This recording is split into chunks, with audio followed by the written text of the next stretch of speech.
క్యాపడోకియా అంటేనే cave city అని పేరు. కొన్ని మిలియన్ సంవత్సరాలకు పూర్వము అక్కడ అగ్నిపర్వతం బద్దలవడంతో పొంగి పొరలిన లావా కొన్ని పదుల మీటర్ల లోతుకి కొండలాగా ఏర్పడింది.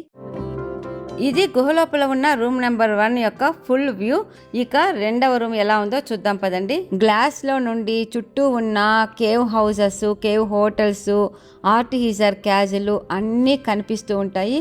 ఈ వ్యూ కోసమే మేము ఈ ఇంట్లో ఉన్నన్ని రోజులు కూడా ఎక్కువ టైము ఈ కిచెన్ లోనే గడిపాము. హాయ్, హలో అందరికి, ఎలా ఉన్నారు?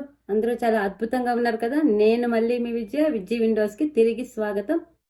ఈరోజు క్యాపడోకియాలో ఒక కేవ్ హౌస్లో మేమున్నాము. ఆ కేవ్ హౌస్ ఎలా ఉంది, ఎలా కేవ్ హౌస్లు ఉండేవి ఒకప్పుడు, ఆ విషయము చూద్దాము. రండి, let's get into the video.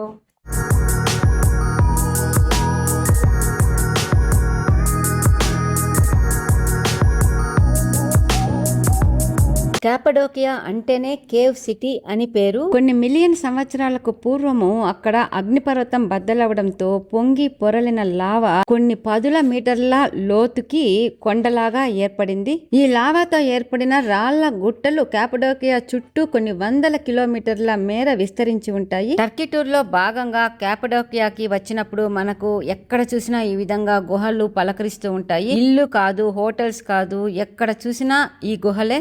క్యాపడోకియా చరిత్ర అంతా కూడా ఈ గుహలతోనే ముడిపడి ఉంటుంది. 1వ శతాబ్దం నుండి మొదలుకొని 17వ శతాబ్దం వరకు కూడా ఎంతో మంది, వేల మంది ప్రజలు ఈ గుహలని ఆవాసంగా చేసుకొని నివసించేవారు. మామూలు కొండరాతి గుహలైతే చాలా కష్టము.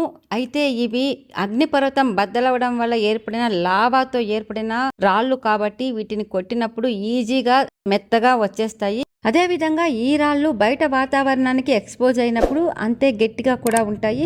అందువల్లనే ఇప్పటికీ ఆ గుహలని ఎంతో మంది ఇల్లుగాను, హోటల్స్ గాను కొద్దిగా ఆల్టరేషన్ చేసి, మోడర్నైజ్ చేసి వాడుతూ ఉన్నారు. క్యాపడోకియా చూడాల్సిన ప్రదేశాల్లో ఒకటైన ఆర్టిఫిషియల్ దగ్గర ఉన్న కేవ్ హౌస్ లో మేము 2 రోజులు ఉండడం జరిగింది. ఆ కేవ్ హౌస్ లో గోడలు, రూఫ్ ఎలా ఉన్నాయి, వాటికి ఆల్టరేషన్స్ ఎలా చేశారు, ఎలా ఉపయోగించుకుంటున్నారు చూడాలంటే ఈ ఇల్లు చూడాల్సిందే. వెళ్దాం పదండి.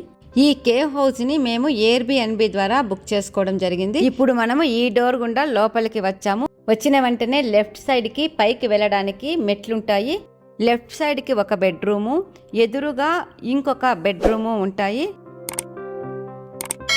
ఈ రెండింటికి మధ్యలో ఉన్న ఖాళీ ప్లేస్ లో డైనింగ్ టేబుల్ వేసి ఉంటుంది. ఇక మనం ఎంటర్ అవ్వగానే వచ్చిన హాల్ అంతా కూడా కొన్ని పురాతన కాలం నాటి వస్తువులతో ఇంటీరియర్ చేశారు. ఇక్కడ చూస్తున్నారు కదా, ఈ గోడలన్నీ కూడా వోల్కనో రాక్ తో తయారైనవే. కొన్ని ఆధునికంగా అదే వోల్కనో రాక్ తో కట్ చేసిన రాళ్లతో కూడా గోడలు కట్టడం జరిగింది. అయితే కొంత భాగము నేచురల్ కేవ్ అయితే అలాగే ఉంది. ఇక గోడలో అక్కడక్కడ రంధ్రాలు లాంటి ప్రదేశాలు కనిపిస్తున్నాయి కదా, అవన్నీ కూడా నేచురల్ కేవ్ కు సంబంధించినవి. ఇక డైనింగ్ హాల్ లా ఏర్పాటు చేసిన ఈ హాల్లో అన్ని కూడా పురాతన కాలం నాటి వస్తువులు ఇంటీరియర్ గా వాడి పాత గుహలని గుర్తెచ్చే విధంగా ఉన్నాయి. ఇక ఇప్పుడు మనము ఇక్కడే కనిపిస్తున్న ఒక బెడ్రూమ్ లోకి వెళ్ళి లోపల ఎలా ఉందో చూద్దాము. లోపలికి వెళ్ళగానే అచ్చం గుహలాగే ఉంది. ఫ్లోరింగ్ అయితే వుడ్ తో వేశారు. పైన రూఫ్ అంతా కూడా ఒరిజినల్ కేవ్ లాగానే ఉంది. రూమ్ లోని గోడల్లో అంతా కూడా అక్కడక్కడ చిన్న రంధ్రాలు లాంటి నిర్మాణాలు, లోపలికి వెళ్ళినట్లున్న గుంతల్లాగా నిర్మాణాలు అన్ని కూడా వోల్కనిక్ రాక్ లో సహజంగా వచ్చినవే అని మనము గమనించవచ్చు. ఇక ఇక్కడ ఒక చిన్న కిటికీ లాగా ఉంది కదా, ఒకప్పుడు బయట అలాంటి కిటికీల దగ్గర మంట వేసేవారంట. క్యాపడోకియాలో చాలా వరకు చలి ఎక్కువగా ఉంటుంది. అందుకే రూమ్ హీటర్స్ ప్రతి రూమ్ లో కూడా ఉన్నాయి.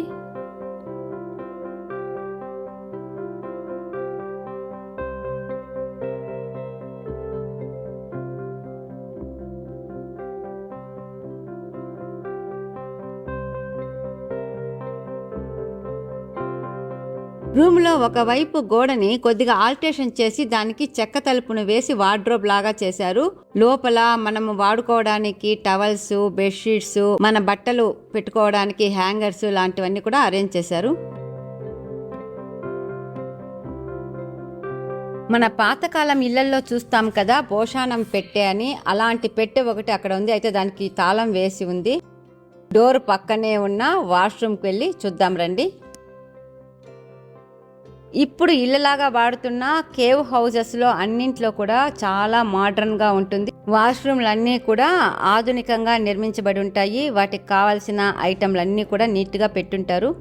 ఇక్కడ చలికాలంలో చలి చాలా ఎక్కువగా ఉంటుంది కాబట్టి చాలా ప్రదేశాల్లో చూసాము కమోడ్ పక్కనే ఈ విధంగా రూమ్ హీటర్స్ కూడా ఉంటాయి.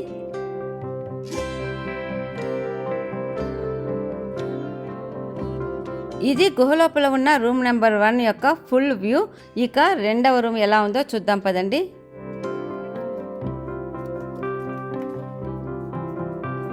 ఈ రూము ముందు రూమ్ కంటే కూడా చిన్నదిగా ఉంది. అయితే దీనికి అటాచ్డ్గా కొద్దిగా పైన 4 మెట్లంత ప్రాంతంలోనే ఇంకొక బెడ్ కూడా ఉంది. ఎవరైనా పిల్లలు అలాగా ఉంటే వాడుకోవచ్చని పెట్టారనుకుంటాను. వందల ఏళ్ల క్రితము ఇలాంటి గుహ ఇళ్లలో నివసించేవారు వాళ్ళకి ఏదైనా నిర్మాణము కావాలనుకోండి, వాళ్ళు కొత్తగా నిర్మించుకోరు. ఆ వోల్కనిక్ రాక్నే కొద్దిగా మలచి ఆ విధంగా చేసుకుంటారు. అంటే ఏదైనా అల్మారా లాంటి ప్రదేశం కానివ్వండి, రూఫ్ కానివ్వండి, అలాంటివన్నీ కూడా వాళ్ళు ఆ రాయినే తొలిచే వాళ్ళు తప్పితే కొత్తగా నిర్మాణం అయితే చేసేవాళ్ళు కాదు. అదే విధంగా ఈ ఇంటిలో కూడా అక్కడక్కడ ఎక్కడ ఓపెన్ కావాలో అక్కడ నీట్ గా తొలిచి ఉండడం మనం చూడొచ్చు. ఈ రూమ్ లో బాత్రూమ్ అయితే ఇలా ఉంది. ఇక్కడ వాడిన రాళ్ళు కూడా వోల్కనిక్ రాక్ ని బాగా పాలిష్ చేసినవే. ఈ తలుపుకు చెక్క గొల్లాలు పాతకాలంలో ఉన్న ఇళ్లలో ఉండేటివి కదా, అలాగా ఉన్నాయి. బయట నుండి గొళ్ళెం పెట్టడానికి కూడా ఏదో విచిత్రంగా ఉంది. ఈ రూమ్ అయిపోయింది కదా, పైకి వెళ్ళి చూద్దాం. కింద 2 బెడ్రూమ్లు డైనింగ్ రూమ్ ఉంటే పైన ఇంకా 2 బెడ్రూమ్లు కిచెన్ ఉంటాయి. మనం ఇంతకు ముందే వీడియోలో చెప్పుకున్నాం కదా, ఈ ఇల్లు క్యాపడోకియాలోని మంచి టూరిస్ట్ ప్లేస్ అయిన ఆర్టిజార్ క్యాజిల్ అనే ప్లేస్ కి అతి దగ్గరలో ఉంటుంది. అందుకే ఈ ఇంటి మెట్లెక్కి పైకి వెళ్ళిన తక్షణం మనకు దగ్గరలో ఆ క్యాజిల్ కనిపిస్తూ ఒక అద్భుతమైన దృశ్యము గోచరిస్తూ ఉంటుంది. ఇక రాత్రిపూట లైట్స్ లో వ్యూ అయితే చెప్పనలవి కాదు, అంత అందంగా ఉంటుంది.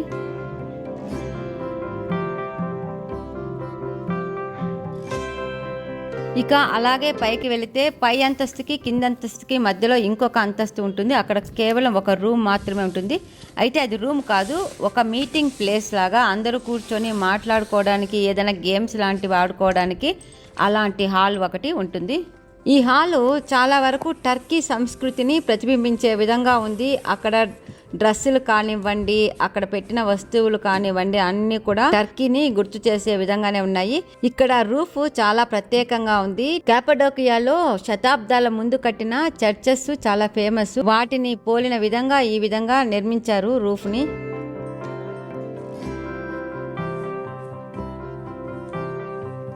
టర్కీ అంటేనే సిరామిక్స్ అని గుర్తు చేసే విధంగా ఉంది. అక్కడ అతి సన్నగా నాజూగ్గా ఉన్న మట్టి ఫ్లవర్ వాజు, ఎప్పుడు వాడుతూ ఉన్న టెలిఫోన్ ఇది.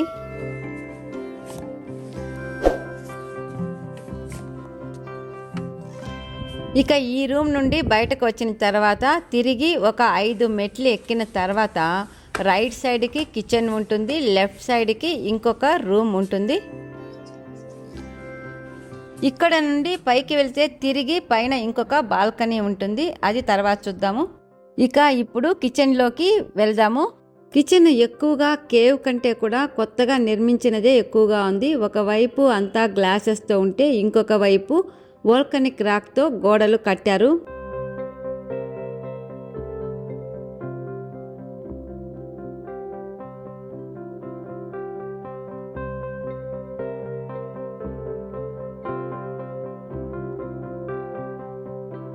ప్రతి పూట టర్కీ ఫుడ్ తిని బోర్ కొట్టింది. అందుకే ఈ రోజు ఇంట్లో మా వంటలే చేసుకున్నాము. White rice, boiled egg, curd మరియు కొన్ని పచ్చలతో ఈ రోజు మా లంచ్.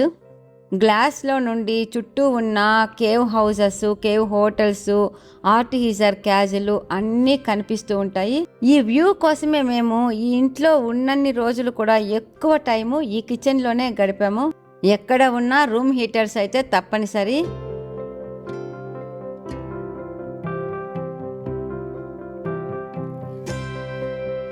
ఎదురుగా గ్లాస్లో నుండి ఒక మంచి వ్యూ పాయింట్, వేడివేడిగా ఇంటి భోజనము, మర్చిపోలేని ఒక మంచి ఎక్స్పీరియన్స్ అనిపించింది.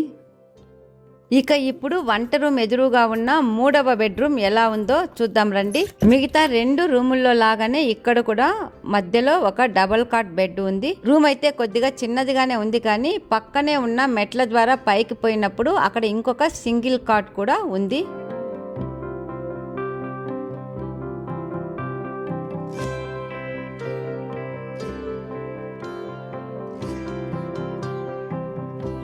సింగిల్ కాట్ ఉన్న ప్రాంతానికి కింద భాగంలోనే వాష్రూమ్ ఉంది. ఈ రూమ్లో వాష్రూమ్తో పాటు వాషింగ్ ఏరియా కూడా సపరేట్గా ఇచ్చారు. ఇక్కడ వాషింగ్ మిషన్, వాషింగ్ చేయడానికి కావాల్సిన ఐటమ్స్ అన్నీ కూడా ఉన్నాయి. ఇక వాష్రూమ్ అయితే ఈ విధంగా ఉంది. ఇంతకుముందే చెప్పుకున్నట్లు మోడ్రన్ వాష్రూమ్స్కి తగ్గని విధంగానే ఈ బాత్రూమ్లు కూడా ఉన్నాయి. ఇక ఈ రూమ్లో కూడా ఒకవైపు ఉన్న గోడకి వార్డ్రోబ్ అరేంజ్ చేశారు. వార్డ్రోబ్లో ఉతికిన టవల్స్, ఇక్కడ అదనంగా ఒక బెడ్ కూడా ఉంది.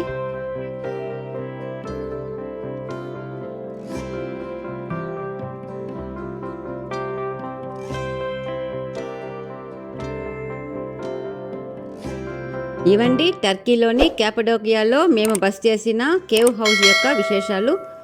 ఈ వీడియో మీకు అందరికీ నచ్చిందని ఆశిస్తూ ఉన్నాను. తొందరలో ఇంకో మంచి వీడియోతో మళ్ళీ కలుద్దాం. అంతవరకు సెలవు. ఇంతవరకు విజ్జి విండోస్ని సబ్స్క్రైబ్ చేసుకోకుండా ఉంటే తప్పకుండా సబ్స్క్రైబ్ చేసుకోండి. పక్కనే ఉన్న బెల్ ఐకాన్ ప్రెస్ చేయండి. Thank you very much. Bye bye.